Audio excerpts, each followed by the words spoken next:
Hello friends, welcome to the channel. അപ്പോൾ നമ്മൾ കുറച്ച് കാലം മുമ്പ് നമ്മുടെ ഫീ ക്രെഡിറ്റ് കാർഡിന്റെ ഡീറ്റെയിൽസും കാര്യങ്ങളൊക്കെ നമുക്ക് എങ്ങനെ വെയിറ്റിംഗ് ലിസ്റ്റിലേക്ക് ആഡ് ചെയ്യാന്നൊക്കെ പറഞ്ഞ് നമ്മൾ ബുക്ക് ചെയ്യാനൊക്കെ പറഞ്ഞിട്ട് നമ്മളൊരു വീഡിയോ ഉണ്ടായിരുന്നു. അപ്പോൾ അത് വീഡിയോ കാണാത്തവർ പോയി കണ്ടു നോക്കട്ടെ. ഇപ്പോൾ നമുക്ക് ആ ഓപ്ഷൻ അവൈലബിൾ ആണ് ബുക്കിംഗ്. അപ്പോൾ ചെയ്യാത്തവർ പോയി ചെയ്ത് നോക്കുക.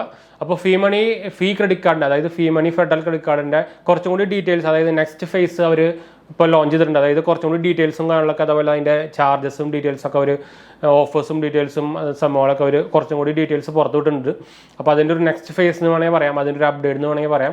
അപ്പോൾ അതിലേക്ക് നമ്മൾ പോകാൻ പോകുന്നത്. അപ്പോൾ അതിന് മുമ്പ് ചാനൽ പുതിയ ഒന്നൊരു സബ്സ്ക്രൈബ് ചെയ്യാൻ മറക്കണ്ട, ചാനൽ സപ്പോർട്ട് ചെയ്യാൻ മറക്കണ്ട കേട്ടോ. നമ്മുടെ രണ്ടാമത്തെ ചാനൽ കാണാത്തവർ പോയി കണ്ടു നോക്കുക, സബ്സ്ക്രൈബ് ചെയ്യുക, സപ്പോർട്ട് ചെയ്യുക. പിന്നെ നമുക്ക് ഇൻസ്റ്റാഗ്രാമിൽ നമ്മൾ അവൈലബിൾ ആണ്. അപ്പോൾ ഫോളോ അടിച്ച് കഴിഞ്ഞാൽ പേജ് ഫോളോ അടിച്ച് കഴിഞ്ഞാൽ നിങ്ങൾക്ക് മെസ്സേജ് ഓപ്ഷൻ വരും, നിങ്ങൾക്ക് അതിൽ മെസ്സേജ് ചെയ്യാം. എന്തെങ്കിലും സംശയം എൻ്റെ കമൻറ്റ് ചെയ്താൽ മതി, നമ്മളെല്ലാ കമൻറ്റും കൊടുക്കുന്നതാണ്. ലിങ്ക് കാര്യങ്ങളൊക്കെ ഞാൻ താഴെ ഡിസ്ക്രിപ്ഷൻ കൊടുത്തിട്ടുണ്ട് കേട്ടോ. അപ്പോൾ നമുക്ക് ഡീറ്റെയിൽസിലേക്ക് പോകാം. അപ്പോൾ ഇത് കിട്ടണമെങ്കിൽ ഒരു പ്രയോറിറ്റി എന്താ വെച്ചാൽ നിങ്ങൾ ഓൾറെഡി 𝗵𝗏 ഉപയോഗിക്കുന്ന ഒരാളായിരിക്കണം, അതായത് 𝗵𝗏യുടെ കസ്റ്റമർ ആയിരിക്കണം, എന്നാലും ഈ കാർഡ് നിങ്ങൾക്ക് അപ്ലൈ ചെയ്യാൻ പറ്റുള്ളൂ. അത് വേറെ കാര്യം. അപ്പോൾ അതിൻ്റെ ഡീറ്റെയിൽസ് കുറച്ചും കൂടി വന്നിട്ടുണ്ട് ഇപ്പോൾ. അപ്പോൾ നിങ്ങൾക്ക് അറിയായിരിക്കും ഈ കാർഡിൽ 5% വാല്യൂ ബാക്കാണ് അവർ ആക്ച്വലി എന്താ പറയുക കോട്ട് ചെയ്തിരിക്കുന്നത്. അതായത് നമുക്ക് 5% ക്യാഷ് ബാക്ക് അല്ല കേട്ടോ, വാല്യൂ ബാക്കാണ് റിവാർഡ് പോയിന്റ്സ് ആയിട്ട് കിട്ടുക. അതാണ് നമുക്ക് അവർ കോട്ട് ചെയ്തേക്കുന്നത്. പിന്നെ നമുക്കിതിൽ വെൽക്കം ബെനിഫിറ്റ് ആയിട്ട് 5000 രൂപയുടെ വെൽക്കം വൗച്ചേഴ്സ് നമുക്ക് കിട്ടുന്നുണ്ട്. അത് ഊബറിൻ്റെയും അതുപോലെ തന്നെ ക്രോമ, സൊമാറ്റോ, തത്വ അതിൻ്റെയൊക്കെ നമുക്ക് കിട്ടട്ടെ. ഏതെങ്കിലും ഒരെണ്ണം കിട്ടുള്ളൂ, എല്ലാം കൂടി കിട്ടില്ല. പിന്നെ നമുക്ക് ചിലത് മിക്സഡ് ആയിട്ടുള്ള വൗച്ചേഴ്സും കിട്ടും കേട്ടോ. അപ്പോൾ പിന്നെ കുറച്ചും കൂടി അവർ ഡീറ്റെയിൽസ് ഡിസ്ക്ലോസ് ചെയ്തേക്കുന്നത് നമുക്കിതിൽ നമ്മുടെ പോയിന്റ്സ് ക്യാഷ് ആയിട്ട് കൺവേർട്ട് ചെയ്യാൻ പറ്റും. അത് നല്ല കാര്യം തന്നെയാണ്. എയർലൈൻ മൈൽസ് ആയിട്ട് കൺവേർട്ട് ചെയ്യാൻ പറ്റും. ക്രെഡിറ്റ് കാർഡ് ബില്ലിലേക്ക് വേണമെങ്കിൽ ആഡ് ചെയ്യാൻ പറ്റും. വൗച്ചേഴ്സ് ആയിട്ട് വേണമെങ്കിൽ സെപ്പറേറ്റ് വൗച്ചേഴ്സിലേക്ക് ആഡ് ചെയ്യാൻ പറ്റും. നമ്മുടെ റിവാർഡ് പോയിന്റ്സ് കൊണ്ടുകൂടെ പറയണം കേട്ടോ. അപ്പോൾ ഇതൊക്കെ ഒരു നല്ല ഫീച്ചേഴ്സ് തന്നെയാണ്. പക്ഷേ ഒരു കുഴപ്പം എന്താ വെച്ചാൽ അതിൻ്റെ ചാർജസും ഡീറ്റെയിൽസും വന്നിട്ടുണ്ട്.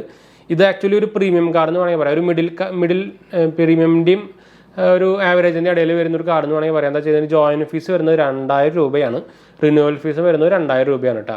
വെൽക്കം വൗച്ചേഴ്സ് നമുക്ക് ഇത് കൂടെ ഈ ക്യാഷ് അടച്ചു കഴിഞ്ഞാൽ അടുത്ത നെക്സ്റ്റ് ബില്ല് നമുക്ക് 5000 രൂപയുടെ വെൽക്കം വൗച്ചേഴ്സ് നമുക്ക് കിട്ടുന്നുണ്ട്. അതേപോലെ തന്നെ 2.5 ലക്ഷം നമുക്ക് ആനുവലി സ്പെൻഡ് ചെയ്യണമെങ്കിൽ നമുക്ക് ഇതിൻ്റെ ആനുവൽ ഫീസ് നമുക്ക് വേവ് ഓഫ് ചെയ്യാൻ പറ്റുള്ളൂ. അതായത് 2000 രൂപ പ്ലസ് GST കിട്ടില്ല, മറ്റ് ചാർജ് കിട്ടും. പിന്നെ കുറച്ച് ഡീറ്റെയിൽസ് ഉണ്ടെങ്കിൽ നമുക്ക് ഇതിൽ ലോഞ്ചസസ് കിട്ടുന്നുണ്ട്. എത്ര ലോഞ്ചസസ് ആണ് ഇവർ പ്രിഫർ ചെയ്യുന്നത് പറഞ്ഞിട്ടില്ല. പിന്നെ നമുക്ക് ഫോറക്സ് ചാർജ്, അതായത് നമുക്ക് ഫോറിനിൽ പോയിട്ട് ചാർജ് ചെയ്യുമ്പോൾ 1% ആണ് നമ്മൾ ചാർജ് ഇതിൽ കൊടുക്കുന്നത്. 100% പേപ്പർലെസ് ആണ് വരുന്നത്. കസ്റ്റമർ റിമൈൻഡേഴ്സും സംഭവങ്ങളൊക്കെ ഫീച്ചേഴ്സും സംഭവം ഇതിലുണ്ട്. അതുപോലെ തന്നെ സ്പെൻഡിൻ്റെ ഇൻസൈറ്റും, അതായത് നമുക്കൊരു അനാലിസിസ് എന്നൊക്കെ പറഞ്ഞില്ല, അതിൻ്റെ സംഭവം അങ്ങനത്തെ ഫീച്ചേഴ്സൊക്കെ ഇവരുടെ ആപ്പിൽ കാർഡിൻ്റെ ഡീറ്റെയിൽസിൽ വരുന്നുണ്ട്. അപ്പോൾ കുറച്ച് അഡ്വാൻസ് സ്മാർട്ട് ഫീച്ചേഴ്സും സംഭവങ്ങളൊക്കെ ഇതിൽ ആഡ് ആയിട്ടുണ്ട്. പിന്നെ വിസ കാർഡാണ് കേട്ടോ, റൂപേ കാർഡല്ല. അപ്പോൾ ഇതൊക്കെയാണ് കുറച്ചുകൂടി ഡീറ്റെയിൽസ് അവർ പുറത്ത് വിട്ടേക്കുന്നത്. ഫീച്ചേഴ്സ് എന്ന് പറയാനുള്ളത് ബാക്കി നമ്മൾ ഓൾറെഡി മുമ്പത്തെ വീഡിയോയിൽ പറഞ്ഞേക്കുന്നതാണ്. അപ്പോൾ ഇത് അപ്ലൈ ചെയ്യണമെങ്കിൽ നിങ്ങൾ ഓൾറെഡി ഫീ കസ്റ്റമർ ആയിരിക്കണം. അതും അവർ പ്രയോറിറ്റി ബേസിലാണ് കൊടുക്കുന്നത് കേട്ടോ. പ്രത്യേകിച്ച് എന്താ വെച്ചാൽ 𝗵𝗏യുടെ 0 ബാലൻസ് അക്കൗണ്ട് ഉണ്ട്, പ്രയോറിറ്റി അക്കൗണ്ട്സ് ഉണ്ട്, സാലറി അക്കൗണ്ട് ഉണ്ട്, അങ്ങനെ കുറേ ടൈപ്പ് ഓഫ് അക്കൗണ്ട് ഉണ്ട്. അപ്പോൾ അതനുസരിച്ചാണ് നമുക്ക് കിട്ടുക. അപ്പോൾ വെയിറ്റിംഗ് ലിസ്റ്റ് കുറേ വൈകും നിങ്ങൾ 0 ബാലൻസ് അക്കൗണ്ട് ആണെങ്കിൽ, അത് വേറെ കാര്യമുണ്ട് കേട്ടോ. പിന്നെ ഇവർ നോക്കുന്നത് എക്സ്പീരിയൻസ് സ്കോറാണ്, അത് നോക്കിയാൽ മതി, സിബിലല്ല. അപ്പോൾ ഇതൊക്കെയാണ് നമ്മുടെ പുതിയ ക്രെഡിറ്റ് കാർഡിൻ്റെ ഡീറ്റെയിൽസ് വന്നേക്കുന്നത്. അപ്പോൾ നമുക്ക് എന്തായാലും വീഡിയോ വൈൻഡപ്പ് ചെയ്യാം. വീഡിയോ ഇഷ്ടപ്പെട്ടവർ ലൈക്ക് ചെയ്യാനും ഷെയർ ചെയ്യാനും സബ്സ്ക്രൈബ് ചെയ്യാനും മറക്കണ്ട. ചാനൽ സപ്പോർട്ട് ചെയ്യാൻ മറക്കണ്ട. സംശയിക്കേണ്ട, കമൻറ്റ് ചെയ്യാൻ മറക്കണ്ട. നമ്മളെല്ലാ കമൻറ്റും കൊടുക്കുന്നതാണ്. അപ്പോൾ ഞാൻ അടുത്ത് കാണാം.